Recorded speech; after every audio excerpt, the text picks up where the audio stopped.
క్రీస్తునందు ప్రియమైనటువంటి సంఘమా, దేవుని బిడలారా, మన రక్షకుడు సజీవుడు యేసు దివ్యనామంలో మీకు అందరికీ శుభాలు, దైవాశీస్సులు తెలుపుచున్నాను. మరొక పరిశుద్ధ దినం కొరకై దేవుడు మనల్ని సజీవులుగా ఉంచినందుకై దేవదేవునికి కృతజ్ఞతాస్తుతులు చెల్లిస్తూ, మీ అందరి క్షేమము నిమిత్తమై మేము నిత్యము ప్రార్థిస్తున్నామని తెలియచేయటకు సంతోషిస్తూ, ప్రేమగల దేవుని కాపుదల మీతో ఉన్నందుకై, ఏ కీడు మిమ్మల్ని సమీపించకుండా ఉండుటకు దేవుడు తన పరిశుద్ధమైనటువంటి సన్నిధిని మనందరి చుట్టూ ఉంచి, ప్రేమగల కాపుదలలో మరొకసారి ఆయన కృపను బట్టి ఆనందించుటకు, అతిశయించుటకు దేవుడిచ్చిన భాగ్యాన్ని బట్టి దేవుని స్తుతిస్తూ, మీరందరూ క్షేమంగా ఉన్నారని, దేవుడు తన ప్రేమగల సన్నిధి కాపుదల మీతో ఉంచి తన కృపాక్షేమములు మీ వెంట వచ్చుటకు సర్వదా త్రియేక దేవుని ప్రసన్నత మీతో ఉండుటకు మరొకసారి మిమ్మల్ని బట్టి దేవుని వేడుకుంటూ మనం తలలు వంచి ప్రార్థన చేసి ఈ కార్యక్రమాన్ని ఆరంభించుకుందాం. ప్రార్థనలో ఏకీభవించాలని దయచేసి మనవి చేస్తున్నాను. ప్రేమ నమ్మకమైన మా ప్రియ పరలోకపు తండ్రి, పరిశుద్ధుడైన మా దేవ, మీకు స్తోత్రాలు. మరొక పరిశుద్ధ దినాన్ని మాకు దయచేస్తూ మీ ప్రేమ చూపినందుకు స్తోత్రాలు. ఈ దినం కొరకై మమ్మల్ని సిద్ధపరచండి అయ్యా. మీ ఆశీర్వచనం మాపై ఉంచండి. కుడి ఉన్న సంఘం అంతటి కొరకు స్తోత్రాలు. మీ స్వరాన్ని వినుటకు, ఈ వీడియో చూచుటకు బిడ్డలు మీ సన్నిధిలో కనిపెట్టుచుండగా వారిపై మీ సన్నిధి కాంతిని ఉంచండి. మీ కాపుదలను అనుగ్రహించండి. ఇదిగో మా దేవా, మా జీవితాలలో కలిగిన ఈ గొప్ప ప్రమాదకరమైన పరిస్థితులను మేము మరొకసారి మీ సన్నిధిలో ఎత్తిపట్టి ప్రార్థన చేస్తూ ఉన్నాం. అనేక మంది క్రైస్తవులు ఈ విషయంలో ఎంతో భారముతో మా తండ్రి మీ సన్నిధిలో కనిపెట్టుచున్నారు, ప్రార్థిస్తున్నారు.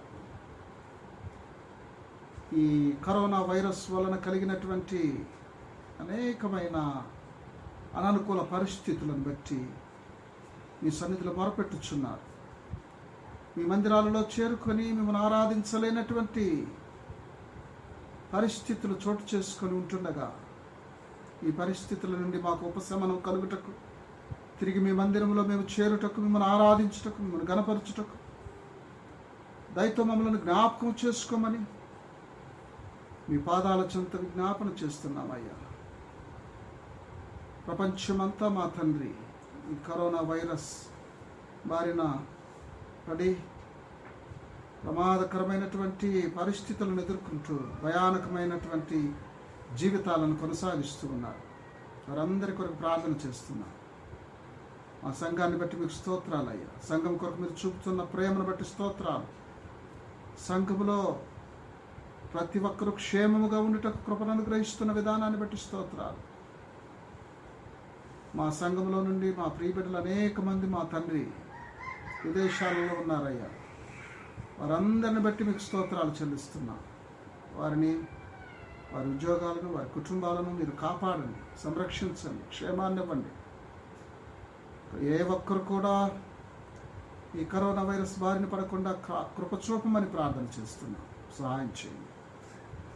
మా ప్రేమగల దేవా, కరుణా సంపన్నుడా, అమెరికాలో మా తండ్రి పరిస్థితులు చాలా ఘోరాతి ఘోరంగా ఉన్నట్లుగా మేము వింటున్నాం, న్యూస్లో చూస్తున్నాం. అక్కడ మా ప్రియబిడ్డలు అనేక మంది ఉంటున్నారు. ప్రత్యేకంగా మరొకసారి వారందరి పక్షంగా ప్రార్థన చేస్తున్నాను స్వామి. వారి చుట్టూ మీ ప్రసన్నత నుంచమని వేడుకుంటున్నాం. మీ ప్రేమగల కాపుదలను అనుగ్రహించమని ప్రాధేయపడుతున్నాం. వారిని ఏ కీడు సమీపించకుండా మా తండ్రి మీ బలిష్టమైన రెక్కల నీడలో వారిని దాచుచున్నాం స్వామి. మీకు స్తోత్రాలు. అలాగే మా తండ్రి, మా భారతదేశంలో ఆయా రాష్ట్రాలలో ఉద్యోగాల నిమిత్తమై ఉన్నటువంటి బిడ్డల కొరకు మీకు స్తోత్రాలు. వారి ఉద్యోగాలలో మీ దీవెనలు దయచేయండి, క్షేమాన్ని ఇవ్వండి. వారు ఎక్కడున్నా మా తండ్రి మీ పరిశుద్ధమైన కాపుదలను వారికి అనుగ్రహించమని ప్రార్థన చేస్తున్నాం. అలాగే మా దేవ, మా ప్రభు, ఆయా దేశాలలో మా ప్రియబిడ్డలు ఇంకా అనేక మంది ఉంటున్నారు. వారందరి కొరకు ప్రార్థన చేస్తున్నారు. వారిని మీ పరిశుద్ధమైన కాపుదలలో ఉంచుతున్నాం. మీ దీవెనల కొరకు సమర్పిస్తున్నాం. సహాయం చేయండి. ఇదిగో మా దేవా, కొన్ని నిమిషాలు మీ వాక్య ధ్యానములో మేము ముందుకు సాగాలని సిద్ధపడుతున్నాం. దయతో మమ్మల్ని అంగీకరించండి. మా ఈ ప్రయత్నాన్ని అనేకులకు దీవెనకరంగా మార్చండి. మీ స్వరాన్ని వినిన ప్రతి ఒక్కరూ మా తండ్రి ఆత్మీయ జీవితంలో బలవంతులకు సహాయం చేయమని ప్రార్థన చేస్తున్నాం. ఈ వాక్యంలో నుండి పారమార్థిక సత్యాలను మాకు అనుగ్రహించమని ప్రార్థన చేస్తున్నాం. మీ స్వరాన్ని మాకు వినిపించమని ప్రార్థన చేస్తున్నాం. బలహీనుడైన నన్ను దయతో జ్ఞాపకం చేసుకుని బలపరచమని ప్రార్థన చేస్తున్నాం. ఇంతగా ప్రేమించి, ఇంతగా కరుణించి, ఇంతగా కటాక్షిస్తూ, కృపతో ఇంతవరకు సజీవులుగా ఉంచి నడిపిస్తూ ఉన్నందుకై మీ శక్తిగల నామాన్ని కీర్తిస్తూ గణపరుస్తూ మరొకసారి మా సంఘాన్ని, మా సంఘ నాయకులను, మా ప్రతి కుటుంబాన్ని మీ పరిశుద్ధమైన కాపుదలలో ఉంచు. సేవ సమాజం, యవన సమాజం, సండే స్కూల్ మినిస్ట్రీని బట్టి స్తుతులు చెల్లిస్తూ యేసు దివ్య నామం పేరట అడిగి వేడుకొనుచున్నాము తండ్రి. ఆమేన్. సమయంలో మనం ఒక పాట విందాం. ఆంధ్రప్రదేశ్ కీర్తనలో నుంచి 470వ పాట పాడుకుందామండి. చాటించుడి మనుష్య జాతికి ఇస్తున్నాము అన్న పాట.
Ciao.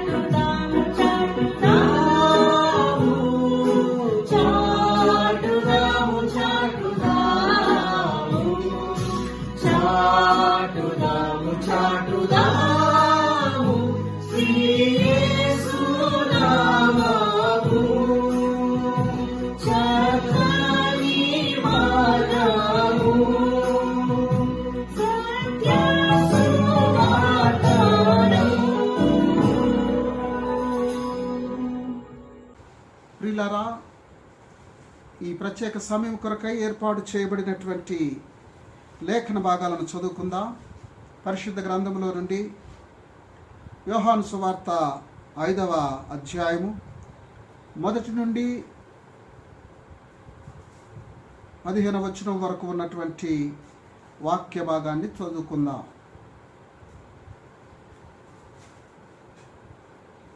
Gospel according to St. John chapter 5 verses from 1 to 15.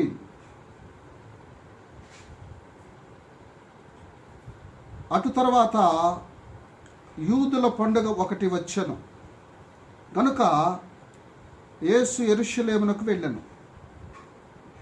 యెరూషలేములో గొర్రెల ద్వారము దగ్గర హెబ్రీ భాషలో బెతస్తా అనబడిన యొక్క కోనేరు కలదు. దానికి 5 మంటపములు కలవు.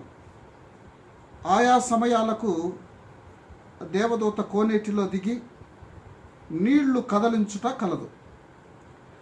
నీరు కదలింపబడిన పిమ్మట మొదట ఎవడు దిగునో వాడు ఎట్టి వ్యాధి గలవాడైనను బాగుపడును.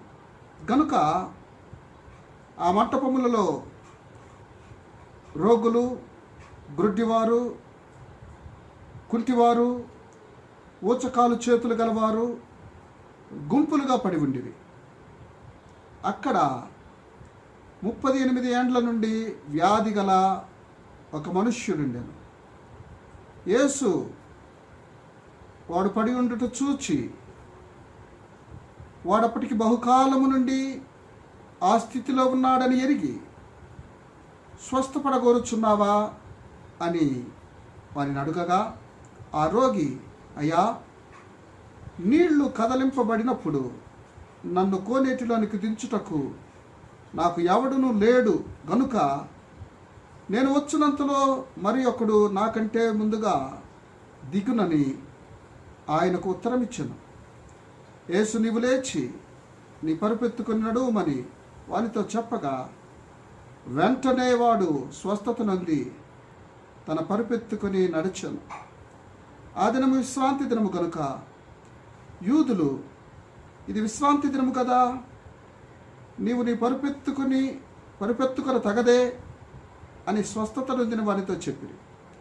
అందుకు వాడు, నన్ను స్వస్థపరిచిన వాడు నీ పరుపెత్తుకుని నడవమని నాతో చెప్పెదను. వారు, నీ పరుపెత్తుకుని నడువుమని నీతో చెప్పిన వాడెవడని వారిని అడిగిరి. ఆయన ఎవడో స్వస్థత నొందిన వానికి తెలియలేదు.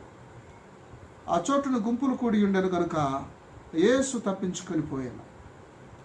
అటు తర్వాత యేసు దేవాలయంలో వానిని చూచి, ఇదిగో స్వస్థత నొందితివి, మరి ఎక్కువ కీడు నీకు కలగకుండానట్లు ఇకను పాపము చేయకమని చెప్పగా వాడు వెళ్ళి తన్ను స్వస్థపరిచిన వాడు యేసు అని యూదులకు తెలియచెప్పెను. దేవుడు తన పరిశుద్ధ లేఖనాలను ఈ ప్రత్యేక సమయం కొరకై దీవించునుగాక.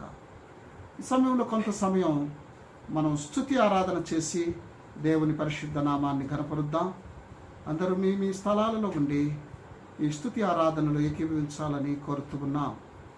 మరి కొయర్ బృందం ఈ స్తుతి ఆరాధనను నడిపిస్తూ ఉండగా మనమందరం కలిసి ఆ పాట పాడుతూ మన రక్షకుడు, సజీవుడు, విమోచకుడైన యేసు పరిశుద్ధ నామాన్ని ఘనపరుస్తూ ఆయన కృపలను బట్టి ఆయనకు స్తోత్రార్పణ అర్పిద్దాం. దయచేసి స్తుతి ఆరాధనలో ఏకీభవించాలని కోరుతూ ఉన్నాం. ప్రైజ్ ది లార్డ్ అండి అందరికీ. ఈ ఉదయకాల స్తుతి ఆరాధన సెషన్లోకి అందరికీ స్వాగతం. ముందు ఒక చిన్న ప్రార్థన చేసుకొని ప్రొసీడ్ అవుతాం. Almighty Father, great God, thank you, Lord Jesus Christ, for bringing each one of us here to glorify your mighty name, O Lord Jesus Christ, and thank you for giving us a chance to worship your precious name from wherever we are, and thank you for this technology, O Lord Jesus Christ, to help us lead the praise and worship from where we are right now, Lord Jesus Christ. Lord, as we lead the praise and worship session, Lord Jesus Christ, help us, help each person who's watching it to be blessed Lord, and help the Holy Spirit to lead us all into your mighty name, O Lord Jesus Christ. I pray for each one of us present here, the vocalist, the instrumentalist, and especially the pastor who's going to render the sermon, Lord Jesus Christ. And help us be a blessing for everybody, Lord Jesus Christ. In Jesus' precious name I pray. Amen.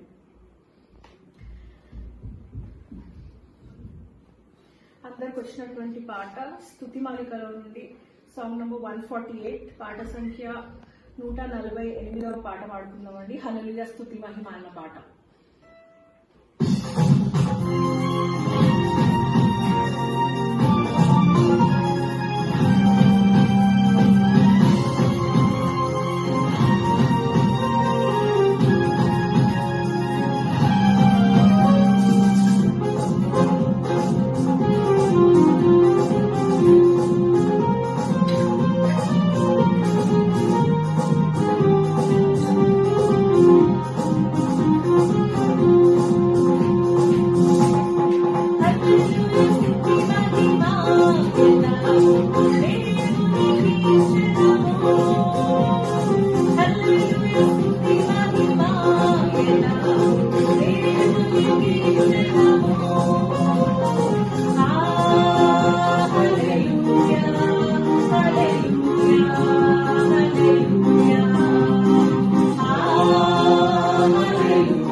దేవునికి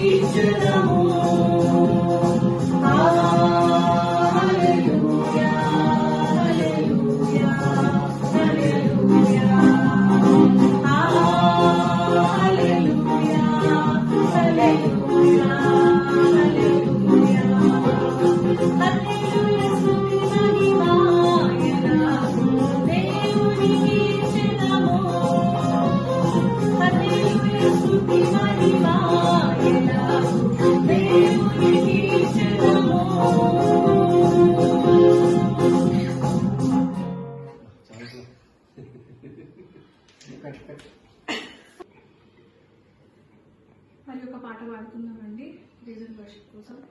ఆరాధన ఆరాధన యేసయ్యకి ఆరాధన అన్న పాట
సర్వశక్తి గల యేసు దివ్యనామములో మీకు అందరికీ దైవాశీస్సులు తెలియచేస్తున్నాను.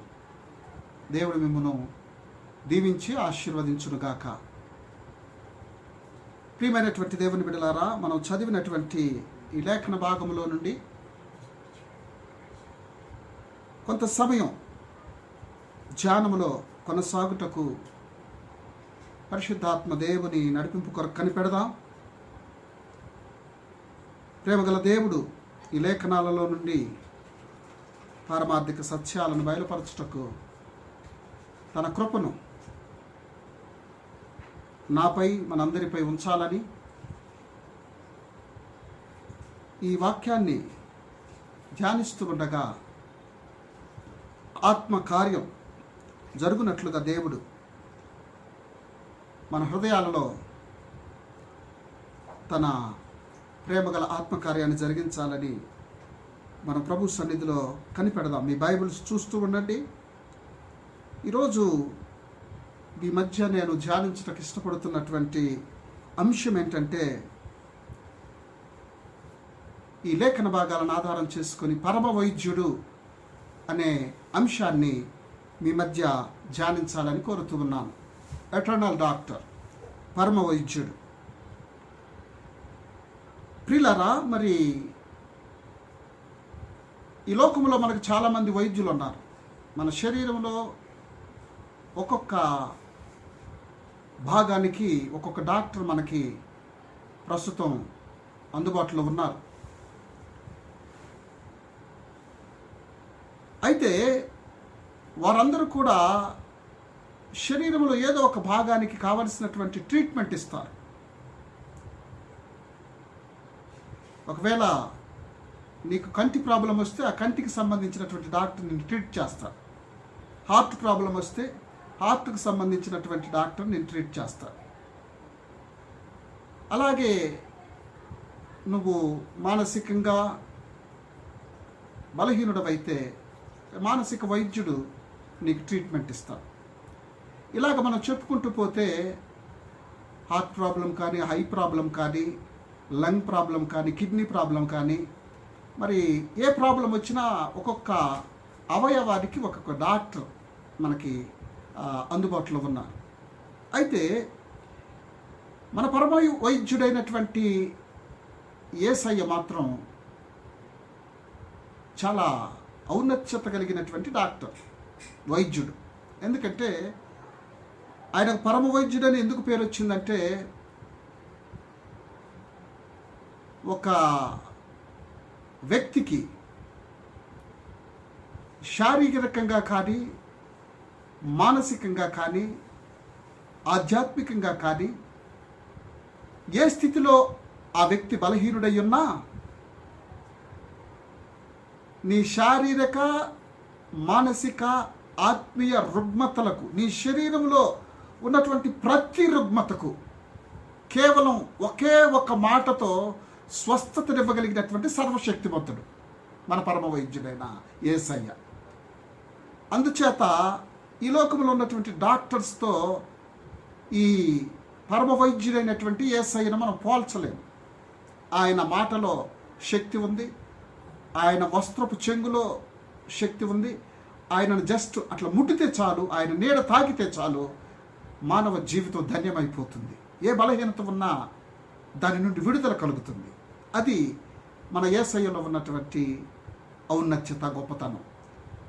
అలాంటి గొప్ప పరమ వైద్యుని గురించి ఈరోజు ఈ లేఖన భాగాలను ఆధారం చేసుకొని నేను మీ మధ్య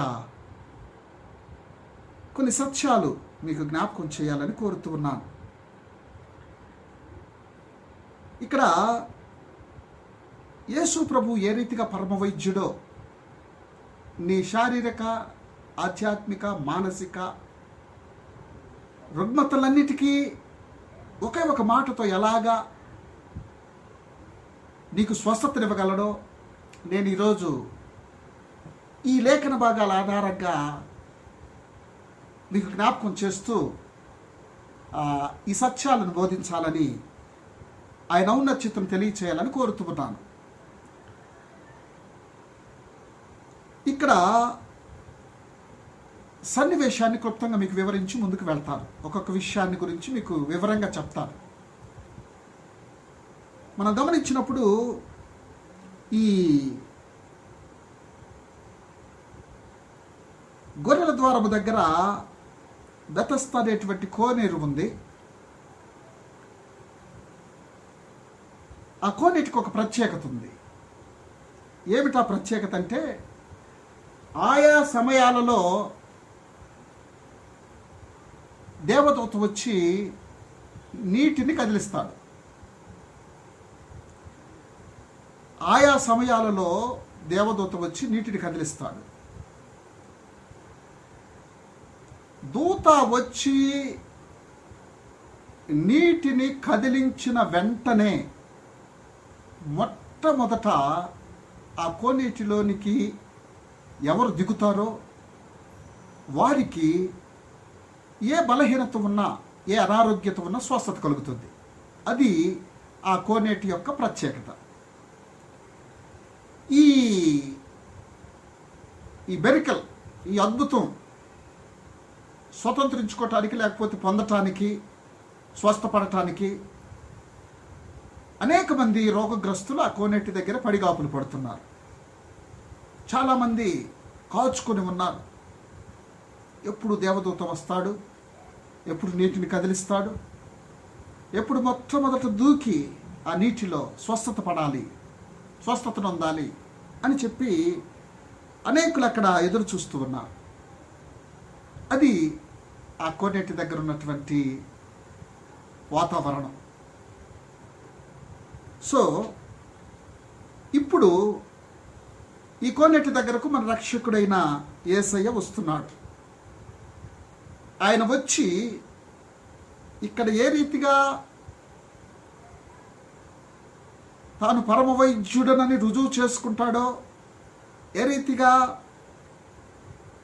ఈ కోనేటి దగ్గర అద్భుతాన్ని చేయటం ద్వారా తన యొక్క ఔన్నత్యతను రుజువు చేస్తాడో, మనం ఒక్కొక్క మాటను ధ్యానిస్తూ గమనించాలని చెప్పి నేను కోరుతూ ఉన్నాను. ఇక్కడ గొర్రెల ద్వారము గుండా యేసు ప్రభు ఈ బెతస్తా అనే కోనేటి దగ్గరకు వస్తున్నాడు. గొర్రెల ద్వారం, దానికి గొర్రెల ద్వారం అని ఆ ద్వారానికి పేరు ఎందుకు వచ్చింది అనేది చెప్పి నేను ముందుకు వెళ్తాను. ఆ ద్వారము గుండా 5 మంటపాలు ఉన్నాయి. ఆ ద్వారము గుండానే ప్రభు ఎందుకు ఆ కోనేటి దగ్గరకు వస్తున్నాడు అనే విషయాన్ని మీకు అర్థం కావటానికి ఒక చిన్న ఆత్మీయ సత్యం ఇక్కడ జ్ఞాపకం చేస్తాను. ఇక్కడ ఈ గొర్రెల ద్వారం అని ద్వారానికి పేరు ఎందుకు వచ్చిందంటే, ఈ ద్వారము దగ్గర పాప పరిహారార్థమై బలులర్పించటానికి ప్రత్యేకించబడినటువంటి గొర్రెలు ఆ ద్వారము దగ్గర గుంపులుగా ఉండేవట. ఎవరైనా పాప పరిహారార్థ బలి దేవుని సన్నిధిలో అర్పించాలంటే అక్కడికి వచ్చి ఆ గొర్రెల ద్వారము దగ్గర అమ్మబడుతున్నటువంటి ఆ గొర్రెలను, మచ్చలేనిది, పవిత్రమైనది, పరిశుద్ధమైన గొర్రెను తీసుకొని, పొట్టేలును కానీ గొర్రెను కానీ తీసుకువెళ్ళి దేవుని సన్నిధిలో బలులర్పించి పాపక్షమాపణ పొందటానికి వారు ఆ ద్వారము దగ్గర ఉండేటువంటి గొర్రెలను తీసుకువెళ్ళి బలులర్పించేవారు. అందుచేత ఆ ద్వారానికి గొర్రెల ద్వారం అని పేరు వచ్చింది. యేసు ప్రభు ఆ ద్వారములో గుండా ఈ బెతస్తా కోనేటి దగ్గరకు వస్తున్నాడు. ఇక్కడ ఒక ఆత్మీయ సత్యాన్ని ప్రభు నేర్పిస్తూ ఉన్నాడు. ఏమిటయ్యా ఆత్మీయ సత్యం అంటే, ఇప్పటి వరకు మీరంతా గొర్రెల రక్తము ద్వారా, పొట్టేళ్ల రక్తము ద్వారా పాప క్షమాపణ పొందుతున్నాం అని విశ్వసిస్తున్నారు. అయితే ఇక నుంచి ఆ పరిస్థితికి తెరవేస్తూ, ఆ పరిస్థితిక కొనసాగదు అని తెలియచేస్తూ, లోకపాపములు మోసుకునే దేవుని గొర్రెపిల్లగా నేను వచ్చాను, మీ అందరి పాపముల కొరకై నన్ను నేను బలిగా అర్పించుకోవటానికి నేను భూమి మీదకి వచ్చానని చెప్పి ఆయన ఆ ఆత్మీయ సత్యాన్ని మనకు తెలియచేయుట కొరకై బహుశా ఆ గొర్రెల ద్వారం గుండా ఈ బెతస్తా కోనేటి దగ్గరకు ప్రవేశిస్తున్నాడు. ఇదిగో ఇక నుంచి గొర్రెల రక్తము ద్వారా, మేకల రక్తము ద్వారా, పొట్టేళ్ల రక్తము ద్వారా మీకు పాప క్షమాపణ పొందే అవసరత లేదు. ఏకైక బలిగా శాశ్వతమైనటువంటి ప్రేమతో మిమ్మల్ని అందరినీ విమోచించుటకు మీ స్థానే వదకు తేబడిన గొర్రెపిల్లగా నేను మీ కొరకు వధింపబడటానికి లోక పాపములు మోసుకొని పోయే దేవుని గొర్రెపిల్లగా నేను మీ మధ్యకు వచ్చాను అని బాప్తిస్మం ఇచ్చే యోహాను పలికినటువంటి మాటను జ్ఞాపకం చేస్తూ ఈ గొర్రెల ద్వారము గుండా యేసు ప్రభు బెతస్తా కోనేటి దగ్గరకు వచ్చాడు. బెతస్తా అనే మాటకు అర్థం ఏంటంటే Kanikarapu Tillu, house of mercy, Kanikarapu Tillu. మరి ఇక్కడ నేను ముందు చెప్పాను, ఆయా సమయాలకు దేవదూత వస్తాడు. ఇక్కడ వీరంతా ఆయా సమయాల కొరకు ఎదురు చూస్తున్నారు. ఈరోజు భారతదేశం ఆయా సమయాలను నమ్ముకొని ఎంతో సమయాన్ని వ్యర్థం చేస్తుంది, కాదంటారా? ఈరోజు చాలా బలమైనటువంటి క్రైస్తవులమని చెప్పుకునే అనేక మంది తిథులు, నక్షత్రాలు, శకునాలు చూడట్లేదా? ప్రియులారా, ఏ క్రైస్తవ విశ్వాస అయినా తెలుగు క్యాలెండర్ చూడకుండా ఒక శుభకార్యానికి ముహూర్తం పెట్టుకోడు. ఎక్కడో చాలా తక్కువ మంది అరుదుగా మనకు కనబడతారు ఏ తిథులు, నక్షత్రాలు, శకునాలు చూడనటువంటి వారు. చాలామంది క్రైస్తవులు ఈరోజు ఆయా కాలాల కొరకు ఎదురు చూస్తున్నారు, ఆయా కాలాలను నమ్ముకుంటున్నారు. మీకు తెలుసో లేదో, బయటికి వెళ్ళగానే ఒకవేళ ఒక పిల్లి ఎదురొచ్చిందంటే ఆ రోజు ప్రయాణం క్యాన్సిల్ చేసుకునే క్రైస్తవులు చాలామంది ఉన్నారు. ఆదివారం తూర్పుకు ప్రయాణం చేయకూడదని ఒక సెంటిమెంట్ ఉంది. మనం చెప్పుకుంటూ పోతే చాలా ఉన్నాయి. తుమ్మితే బయటికి వెళ్ళరు చాలామంది. శకునం, ప్రయాణమై బయటికి రాగానే ఎవరైనా తుమ్మితే రిటర్న్ అయిపోతారు, వెనక్కి వెళ్ళిపోతారు. ప్రియులారా, బేతాళ జాను గారు చక్కని పాట రాశారు. మొదటి కీర్తన అదే, ఆంధ్ర క్రైస్తవ కీర్తనల పుస్తకంలో. ఏమంటాడో తెలుసా? అన్ని కాలములనున్న యెహోవా నిన్నెన్న తరంబాయో కన్న తండ్రి. ఆయన అన్ని కాలాలలో ఉన్నటువంటి వాడు. ఆయన సృష్టిని చేసేటప్పుడు కూడా ఒక్కొక్క దినాన్ని సృష్టిస్తూ ఇది మంచిదని దేవుడు చూచెను అని చెప్పి రాయబడి ఉంది. ప్రతిదినం మంచిది, ప్రతి సమయం మంచిది. దేవుని దృష్టిలో చెడ్డ సమయం లేనే లేదు. దేవుడు సృష్టించినటువంటి దినాల్లో చెడ్డ దినాలు లేవు, అన్ని మంచి దినాలే. మానవునికి ప్రతిదీ మంచిదిగా, మేలు చేసే మంచిదిగా చేశాడు దేవుడు. మేలుకరమైనటువంటి మంచిదిగా చేశాడు. అయితే ఈరోజు మనమంతా ఆయా కాలాలను నమ్ముకుంటున్నాం. ఇక్కడ ప్రభు ఆయా కాలాలలో కొరకు ఎదురు చూసే వారందరి కొరకు ఇస్తున్న సందేశం ఏంటో తెలుసా? ఇక నుంచి మీరు ఆయా సమయాల కొరకు, ఆయా కాలాల కొరకు ఎదురు చూడాల్సినటువంటి అవసరం లేదు. అన్ని కాలాలలో ఉన్నటువంటి వాడిని ఏ కాలంలోనైనా మీ కొరకు నా హస్తాన్ని చాపటానికి సిద్ధంగా ఉన్నాను. మీరు ఒక్కసారి విరిగి నలిగిన హృదయంతో మీ హృదయాన్ని నా వైపు తిప్పగలిగితే ఎనీ టైం నేను మీ కొరకు నా హస్తాలను చాపుతాను, మిమ్మల్ని దీవిస్తాను, మీ సమస్యలను పరిష్కరిస్తాను, మీ యొక్క ప్రతి విధమైనటువంటి బలహీనతల నుండి మిమ్మల్ని విడిపిస్తాను అని ప్రభువు మనకి జ్ఞాపకం చేస్తూ ఆ కోనేటి దగ్గరకు వస్తున్నాడు. ఇక నుంచి నీ జీవితంలో, నా జీవితంలో ఆయా కాలాలను నమ్ముకోవలసినటువంటి అవసరం లేదు. అది రాత్రి అయినా, పగలైనా, అది ఉదయమైనా, మధ్యాహ్నమైనా, అన్ని సమయాలలో ఆయన పాద సన్నిధిలో నీ జీవితాన్ని సమర్పించి నీ కష్టాన్ని ఆయన ముందు ప్రార్థన రూపంలో కృమ్మరించగలిగితే ఏ సమయంలోనైనా నీ కొరకు ప్రత్యుత్తరం ఇవ్వటానికి నేను సిద్ధంగా ఉన్నానని చెప్పి ప్రభు ఒక సత్యాన్ని, ఆత్మీయ సత్యాన్ని మనకు అక్కడ జ్ఞాపకం చేస్తున్నారు. ఇక్కడ ఆయా సమయాలను నమ్ముకొని ఎదురు చూస్తున్నారు. ఇంకొక విషయం ఏంటో తెలుసా, ఇక్కడ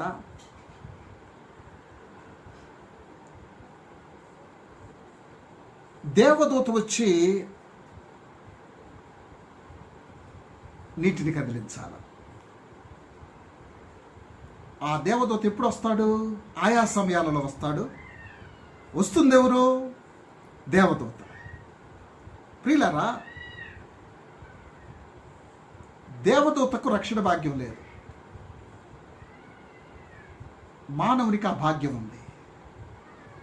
పాప క్షమాపణ, పశ్చాత్తాపం అవి దేవదూతలకు లేవు, మానవునికి మాత్రమే దేవుడు ఆ కృపనిచ్చాడు. ఇంకొకటి ఏంటంటే, దేవదూతల పని ఏంటి? యెషయా గ్రంథం 6వ అధ్యాయంలో 2వ వచనం నుంచి మనం చదివితే అక్కడ దేవదూతలు ఏం పని చేస్తారో రాయబడి ఉంది. యెషయా దర్శనంలో చూస్తాడు. దేవదూతలు చేసే పని ఏంటంటే, వారు 2 రెక్కలతో ముఖాన్ని కప్పుకుంటారు, ఆయన తేజస్సును చూడలేక. 2 రెక్కలతో తమ కాళ్లను కప్పుకుంటారు, మరి 2 రెక్కలతో ఎగురుతూ ఉంటారు. ఎగురుతూ ఏమంటుంటారంటే, వారు సైన్యములకు అధిపతి యగు యెహోవా పరిశుద్ధుడు, పరిశుద్ధుడు, పరిశుద్ధుడు అని చెప్పి దేవుని పరిశుద్ధ నామాన్ని ప్రస్తుతించటం ఈ దేవదూతల యొక్క పని. 2 చేతులతో ముఖాన్ని కప్పుకొని, 2 రెక్కలతో ముఖాన్ని కప్పుకొని, 2 రెక్కలతో కాళ్ళను కప్పుకొని, 2 రెక్కలతో ఎగురుతూ నోటితో సైన్యములకు అధిపతి యెహోవా పరిశుద్ధుడు, పరిశుద్ధుడు, పరిశుద్ధుడు అని స్తుతిస్తూ ఉంటారు. సో ఇక్కడ దేవదూతలు వచ్చి ఆయా సమయాలలో ఇక్కడ అద్భుతం చేస్తారు. అన్ని సమయాలలో ఉన్నటువంటి మన రక్షకుడు దేవదూతల కంటే శ్రేష్ఠుడు అని చెప్పి నేను ఈ సమయంలో జ్ఞాపకం చేస్తున్నా. ఆయన మోషే కంటే శ్రేష్ఠుడు, అహరోను కంటే శ్రేష్ఠుడు, దేవదూతల కంటే శ్రేష్ఠుడు. ఆయన దేవునితో సమానముగా ఉండుట విడిచిపెట్టకూడని భాగ్యమును ఎంచుకొనక దాసుని స్వరూపము ధరించి తను తాను రిక్తునిగా చేసుకొని శిలువ మరణం పొందినంతగా తను తాను తగ్గించుకొని ఈ భూమి మీదకి నీ నిమిత్తమై, నా నిమిత్తమై వచ్చాడు. కాబట్టి దేవదూతల కంటే, దేవదూతల చేత ప్రస్తుతింపబడే నేనే వచ్చాను. ఆయా సమయాలలో వచ్చే దేవదూత కొరకు ఇంకెదురు చూడాల్సినటువంటి అవసరం లేదు అని చెప్పి ప్రభు దేవదూతల కంటే శ్రేష్ఠుడుగా తను తాను అక్కడ ప్రత్యక్షపరుచుకుంటున్నాడు. ప్రియమైనటువంటి దేవుని బిడ్డలారా, 3వ విషయం ఏంటంటే, ఇక్కడ నీళ్లు కదలించుట. ఆయా సమయాలలో దేవదూత రావాలా, వచ్చి ఏం చేయాలా? నీటిని కదిలించాలి. ప్రియమైన దేవుని బిడ్డలారా, దేవదూతలు వచ్చి నీటిని కదిలిస్తారు. ఎప్పుడు వస్తాడో ఆ దేవదూత తెలియదు, నీటిని కదిలిస్తాడు. నీటిని బహుశా అట్లా చేతితో కదిలిస్తాడేమో. ఇక్కడ ప్రభువు ఏదో నీటిని కదిలించి మనకు స్వస్థతనివ్వడండి. దేవదూతలాగా దేవదూత వచ్చి నీటిని కదిలించినట్లుగా కదిలించి వెళ్ళడం. ఆయన ఏం చేశాడో తెలుసా? నీళ్లు కదిలించటం కాదు, కానీ తన పరిశుద్ధ రక్తాన్ని ఒలికించటం ద్వారా మనకు స్వస్థతనిచ్చాడు. తన పరిశుద్ధ రక్తాన్ని చిందించటం ద్వారా, తన అమూల్యమైన, నిర్దోషమైన, నిష్కలంకమైన, నిర్మలమైనటువంటి రక్తాన్ని మనందరి కొరకై శిలువలో చిందించటం ద్వారా మనకు స్వస్థతనిస్తాడు. దేవదూత నీటిని కదిలించి స్వస్థతనిస్తే, మన రక్షకుడైన యేసయ్య రక్తాన్ని చిందించి, రక్తాన్ని ఒలికించి, తన చివరి రక్తపు బొట్టును నీ కొరకు, నా కొరకు కార్చి నిన్ను నన్ను ప్రతి విధమైనటువంటి కీడు నుండి విడిపిస్తాడు, స్వస్థపరుస్తాడు. యేసు రక్త ప్రోక్షణ ద్వారా నీ సమస్తమైనటువంటి రుగ్మతల నుండి నీకు విడుదల కలుగుతుందని చెప్పి నేను జ్ఞాపకం చేస్తూ ఉన్నాను. తర్వాత 4వ విషయం, మొదట ఎవడు దిగునో. మొదట ఎవడు దిగునో. ఇక్కడ బలం ఉన్నవారికే స్వస్థత. బలహీనుడు ఎంతకాలమైనా అక్కడే ఉండిపోవాలా. స్వస్థత రావాలంటే దేవదూత రావాలా, నీళ్ళని కదిలించాలా, ఆ తరువాత వెంటనే మొదట దిగాల, ఫస్ట్ దిగాల. ఎవడు ఫస్ట్ దిగుతాడు వాడికి మాత్రమే స్వస్థత కలుగుతుంది. మొదట దిగినటువంటి వారికి స్వస్థత, తర్వాత ఎంతమంది దిగినా స్వస్థత లేదు. కానీ యేసయ్య అంటున్నాడు, నీవు మొదటి వాడవైనా కడపటి వాడవైనా, నువ్వు పేదవాడవైనా ధనికుడివైనా, నువ్వు బలవంతుడివైనా బలహీనుడివైనా, నీ స్థితిని బట్టి కాదు, నీ బలాన్ని బట్టి కాదు, నీ యొక్క గొప్పతనాన్ని బట్టి కాదు, నీ ఔన్నత్యతను బట్టి కాదు, నీ విరిగి నలిగిన హృదయంతో, నలుగుగొట్టబడినటువంటి హృదయంతో నీ రక్షకుడైనటువంటి యేసయ్య దగ్గరకు ఎప్పుడొచ్చినా సరే, నువ్వు మొదటి వాడవు కావచ్చు, కడపటి వాడవు కావచ్చు. ఇక్కడ మొదటి వాడికి స్వస్థత, యేసు నామములో నువ్వు కడపటి వాడవైనా స్వస్థత. గమనిస్తున్నారా ప్రియులారా? ఎంత గొప్ప అద్భుతకరుడో మన పరమ వైద్యుడు. నేను మీకు జ్ఞాపకం చేస్తున్నాను, మొదటి వారికి మాత్రమే స్వస్థత కాదు, నువ్వు కడపటి వాడవైనా, నీ స్థితి ఏదైనా నీకు స్వస్థత కలుగుతుంది. నీ రుగ్మత నిన్ను విడిచిపోతుంది, నీ సమస్య నిన్ను విడిచిపోతుంది. శక్తిమంతుడైనటువంటి యేసును నువ్వు ఆశ్రయించగలిగినప్పుడు, విరిగిన మనస్సుతో ఆయన పాదాలపై నువ్వు ప్రణమిల్లినప్పుడు ఈ అద్భుతం నువ్వు చూడగలవని చెప్పి నేను మీకు జ్ఞాపకం చేస్తూ ఉన్నాను. ప్రియులారా, ఇక్కడ 38 ఏండ్ల నుండి జబ్బుతో ఉన్నటువంటి ఒక వ్యక్తిని మనం చూస్తున్నాం. 38 ఏండ్ల నుండి. ప్రియులారా, బహుశా యేసు ప్రభు వయసు కంటే ఈయన జబ్బు వయసు ఎక్కువ. యేసు ప్రభు వయసు 33.5 సంవత్సరాలు. ఈయన జబ్బు వయసు ఎంతంటే 38 సంవత్సరాలు. బహుశా యేసు ఈ భూమి మీద జన్మించక ముందు నుంచి ఈ వ్యక్తి ఈ కోనేటి దగ్గర పడిగాపులు పడుతున్నాడు. పాపం ఎన్నిసార్లు ప్రయత్నం చేసి ఉంటాడో కదా. దూత రావటం, నీటిని కదిలించటం, మొదట దిగటానికి ప్రయత్నించటం, ఫెయిల్ కావటం, దుఃఖాక్రాంతుడై ఎంత దిగజారిపోయి ఉంటాడో. ఎన్నిసార్లు తన ప్రయత్నాల్లో ఫెయిల్ అయ్యి మానసికంగా, శారీరకంగా, ఆత్మీయంగా ఆ వ్యక్తి ఎంత అణగారిన హృదయంతో ఆ కోనేటి దగ్గర పడిగాపులు పడుతున్నాడో మనము ఊహించలేం ప్రియులారా. గమనించండి ప్రియులారా, 38 ఏండ్ల సంవత్సరాలంటే ఎంత లాంగ్ పీరియడ్. అన్ని సంవత్సరాలు ఆ వ్యక్తి ఓపికను మనం ప్రశంసించాలి. ఆయన విశ్వాసాన్ని మనం ప్రశంసించాలి. ఆయన ఓటమిలో కూడా కృంగిన హృదయంతో ఆడ కనిపెట్టుతున్న అనుభవాన్ని మనం ప్రశంసించాలి. ప్రియమైన దేవుని బిడ్డలారా, అలాంటి వారి పట్ల దేవుని కనికరం ఎప్పుడు ఉంటుంది. వాని స్థితి ఏంటో చూశాడు యేసయ్య. నీ స్థితిని చూసే దేవుడు. నువ్వు ఎంతగా కృంగిపోయి ఉన్నావో, మానసికంగా ఎంత నలిగిపోయి ఉన్నావో, నీ బలహీనత వలన నువ్వు ఎంతగా రోధిస్తున్నావో, దుఃఖిస్తున్నావో, వేదనతో నింపబడి ఉన్నావో నీ రక్షకుడైన యేసుకు తెలుసు. నిన్ను చూసే దేవుడు, నిన్ను చూసే దేవుడు, నీ శ్రమను చూసే దేవుడు. నీ దుఃఖాన్ని చూసేవాడు, నీ నిస్సహాయతను చూసే దేవుడు.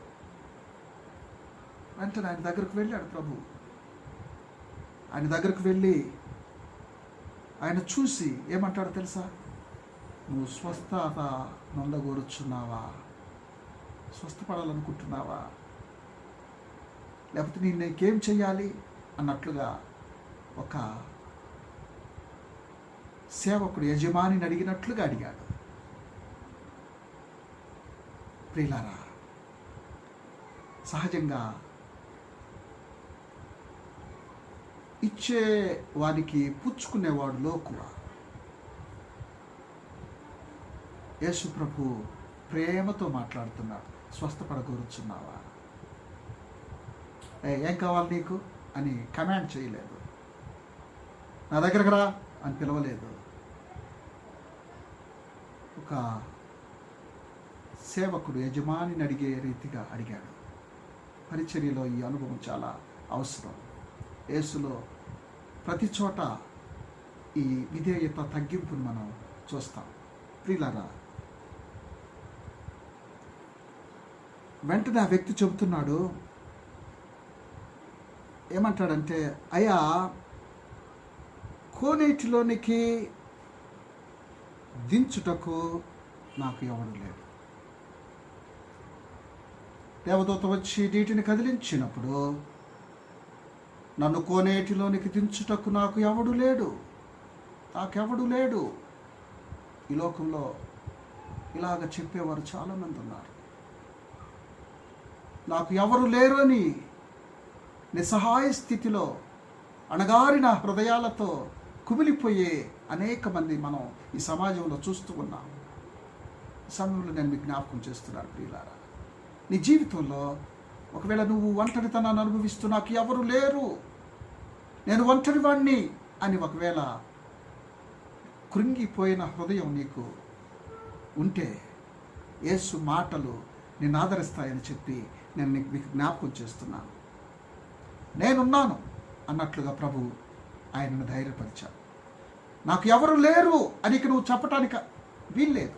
ఎవరైతే యేసుక్రీస్తు రక్తముతో కడగబడి తమ పాపాలను ఒప్పుకొని ఆయనను రక్షకునిగా స్వీకరించిన ఏ ఒక్కరు కూడా, ఏ విశ్వాసి కూడా నేను ఒంటరి వాడిని, నాకు ఎవరు లేరు అనే మాట మాట్లాడటానికి వీల్లేదు. ఎందుకంటే నిన్ను ప్రేమించి నీ కొరకు ప్రాణం పెట్టిన నీ రక్షకుడైన యేసు సదాకాలం యుగ సమాప్తి వరకు నీతో ఉంటానని వాగ్దానం చేశాను. ఈ లోకంలో ఎవరు చేయలేని వాగ్దానం చేసి, ఒకవేళ వాగ్దానం ఇచ్చినా దాన్ని అమలుపరచలేనటువంటి లోకంలో ఆయన మాత్రమే అమలుపరచగలిగినటువంటి గొప్ప దేవుడుగా ఆయన నేనున్నాను నీ పరిపెత్తుకున్నాడు అన్నాడు. పరిపెత్తుకున్నాడు.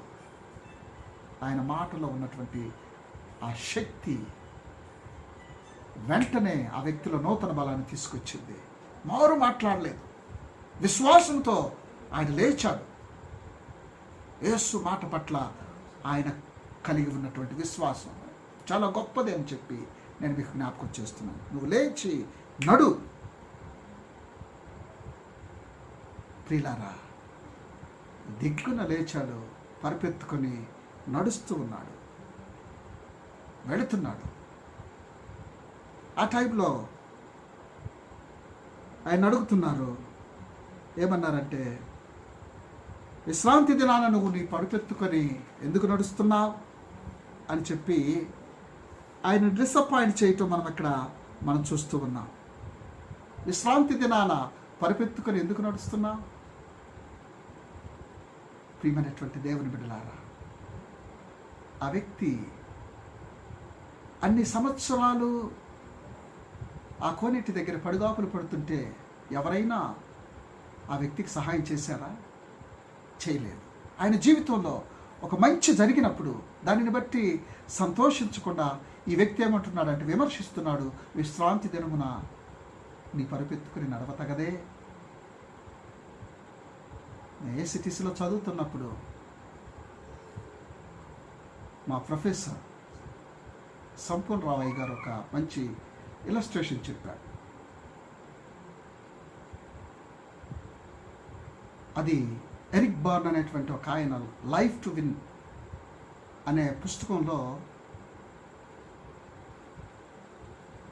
మానవ వ్యక్తిత్వాలను గురించి ఒక థీరీ రాశాడు. ఆ థీరీకి ఆయన ఒక పేరు పెట్టాడు, ఓకే థీరీ. Okay theory. ఆ థీరీలో 4 రకాలైన వ్యక్తిత్వాలు ఉండే మనుష్యులు ఈ భూమి మీద ఈ లోకంలో ఉన్నారని చెప్పడానికి ఈ థీరీని చాలా చక్కగా ఆయన వివరిస్తూ చెప్పాడు నాకు. ఒకటి, ఈ థీరీలో 4 రకాల వ్యక్తిత్వాలు ఎలాగుంటాయంటే, I am okay, you are okay అంటానికి ప్రతి ఒక్కరూ సంతోషంగా ఒప్పుకుంటారట. I am not okay, you are not okay అంటానికి కూడా హ్యాపీగా ఒప్పుకుంటారట. నేను బాగున్నాను, బాగలేను, నువ్వు కూడా బాగలేవు అంటానికి నో ప్రాబ్లం, దాన్ని యాక్సెప్ట్ చేస్తారు. తర్వాత I am not okay, I am okay, you are not okay అని చెప్పడానికి కూడా మనిషి ముందు ఉంటాడట. I am okay, you are not okay. ఫైనల్గా I am not okay, you are okay అని ఒప్పుకోవటానికి చస్తే ఒప్పుకోడట, ఇష్టపడదట. అర్థమైంది కదా? అంటే I am okay, you are okay అంటానికి ఒప్పుకుంటాడు. I'm not okay, you are not okay అంటానికి ఒప్పుకుంటాడు. I am okay, you are not okay అంటానికి కూడా బాగా హ్యాపీగా ఒప్పుకుంటాడు. I am not okay, you are okay అంటానికి సస్తే ఒప్పుకోడట. ఇది మానవ నైజం.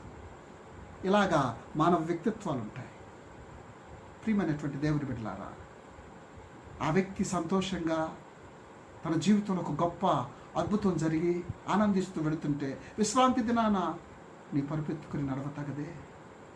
ఈరోజు మనందరి జీవితాలలో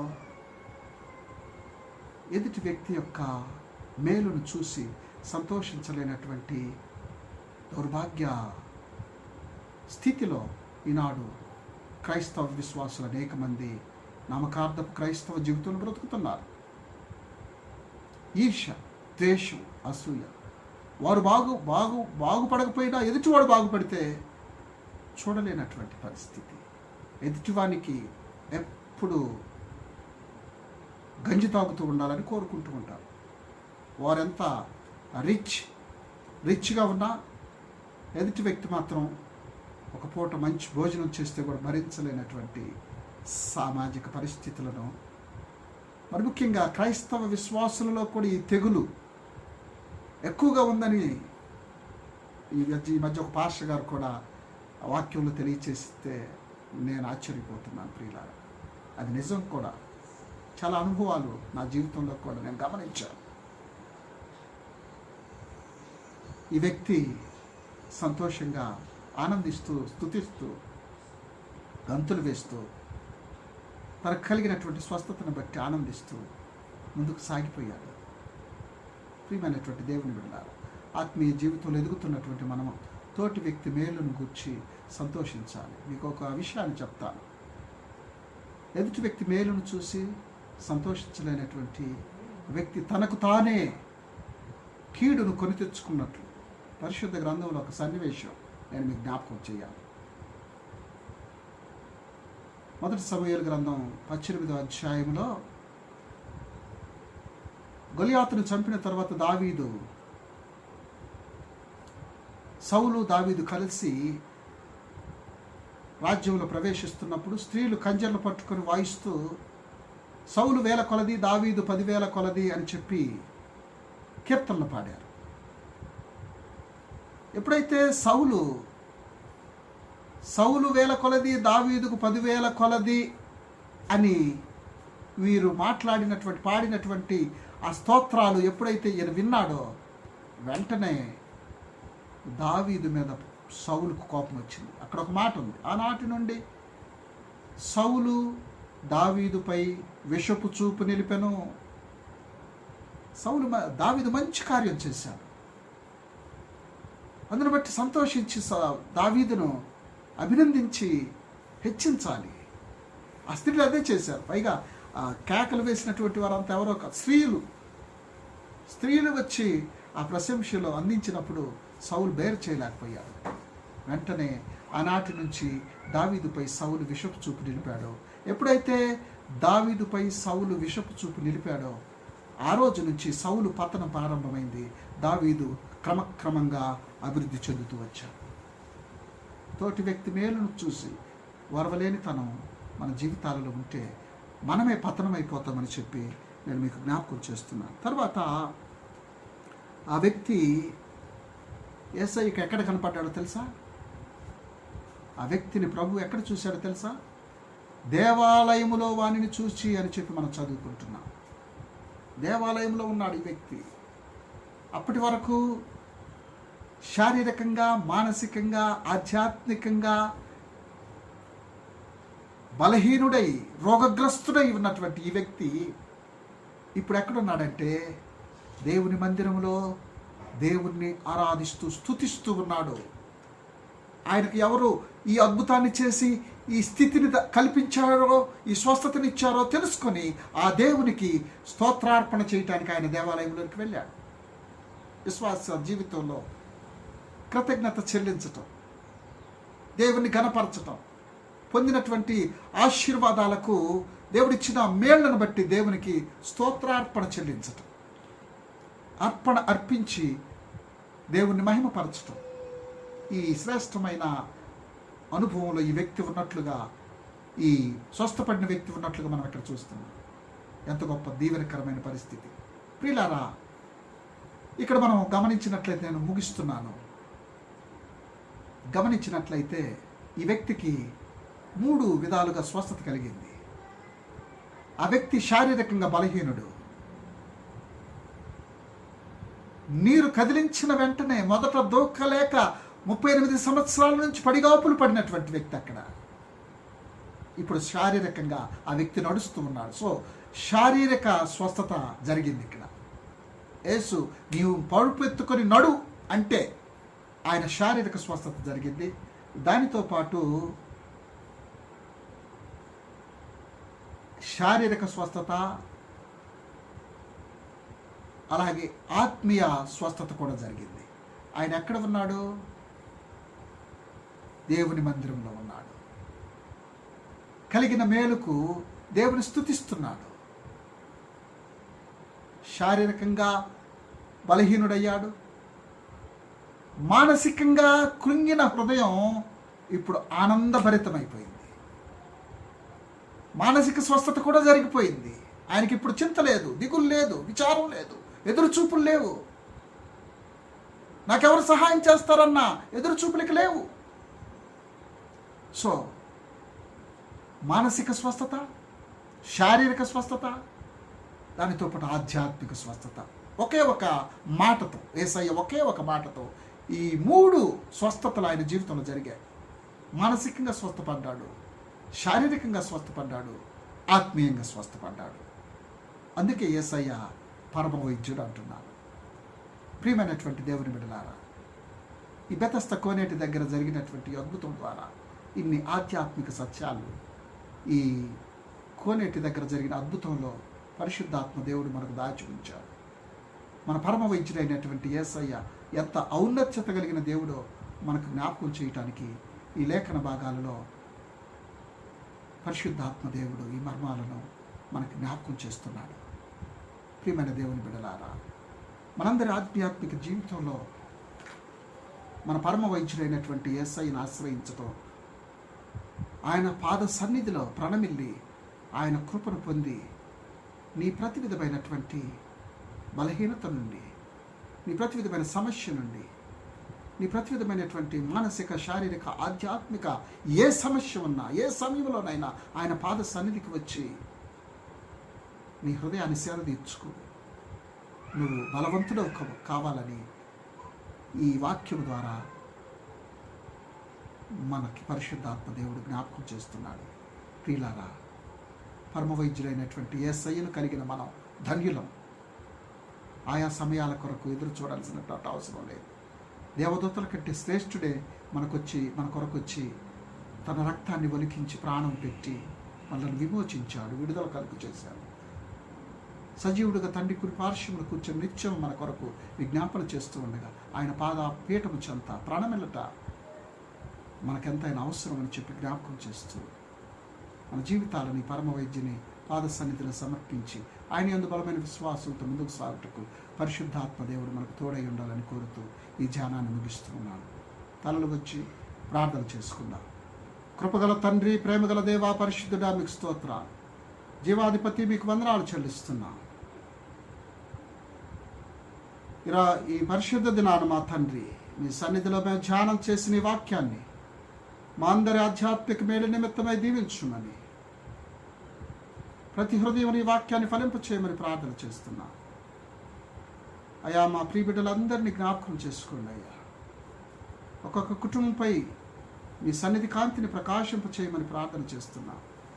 మీ ప్రసన్నత వారితో ఉంచమని ప్రార్థన చేస్తున్నా. ఎవరికి ఏ కీడు కలగకుండా మీ కాపుదలలో ఉంచుచున్నా. ఈ విత్తబడిన వాక్యాన్ని ఆత్మీయ మేలు కలుగునట్లుగా ప్రతి హృదయంలో ఫలింపు చేయమని వేడుకుంటూ ఉన్నా. మీకే మహిమ, ఘనత, మహాప్రభావాలు ఆరోపిస్తూ మా ప్రభువును రక్షకుడునైన యేసు దివ్యనామం పేరిట అడిగి వేడుకొంచున్నాం తండ్రి. ఆమెన్.